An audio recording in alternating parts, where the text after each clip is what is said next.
അതിരാവിലെ Kozhikode Mananchira square gate കടന്നുള്ളിലെത്തിയപ്പോൾ തന്നെ vibe മാറി. നഗരത്തിൻ്റെ ബഹളങ്ങളിൽ നിന്ന് മാറി പ്രകൃതിയുടെ ശബ്ദം കേട്ട് ശാന്തമായി നടക്കുന്നവർ, സ്വറ പറഞ്ഞിരിക്കുന്നവർ, ആർത്തിയോടെ മറ്റു വ്യായാമങ്ങളിലേർപ്പെട്ടവർ, ചെങ്ങാത്തം പുതുക്കുന്നവർ എല്ലാവരും ഒരു റിലാക്സേഷൻ മോഡിലാണ്.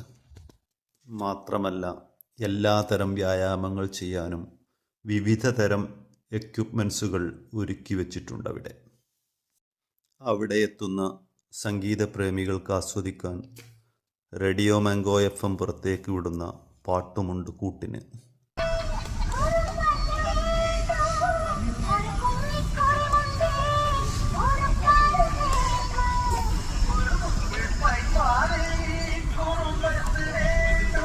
വെറുതെ ഇരിക്കാൻ വന്ന ഞാനും അറിയാതെ എക്സസൈസ് മോഡിലായി.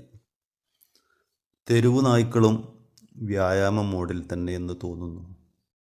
വ്യായാമ ഉപകരണങ്ങൾ ഉപയോഗിക്കാൻ അറിയുന്നവരും അറിയാത്തവരുമുണ്ട്. എങ്കിലും എല്ലാവരും കയറി പരീക്ഷിക്കുന്നുണ്ട്. അറിയാവുന്ന കുറേയെല്ലാം ഞാനും ഉപയോഗപ്പെടുത്തി.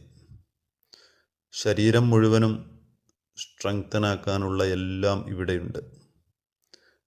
പിന്നീട് കുറച്ച് കാർഡിയോ എക്സസൈസ്, അല്പം യോഗ സ്ട്രെച്ചിങ്. ശരിക്കും വിയർത്തൊലിച്ചു. ശേഷം ബ്രീത്തിങ് എക്സസൈസ്, മാർബിൾ വിരിച്ച ഹട്ടിൽ മലർന്നു കിടന്നൊരു റിലാക്സേഷൻ.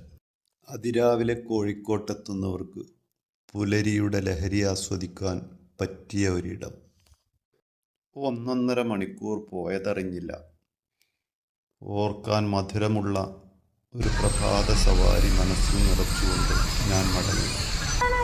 അപ്പോഴും മാനാഞ്ചിറ സ്ക്വയറിൽ FM റേഡിയോ ഉച്ചത്തിൽ പാടുന്നുണ്ടായിരുന്നു.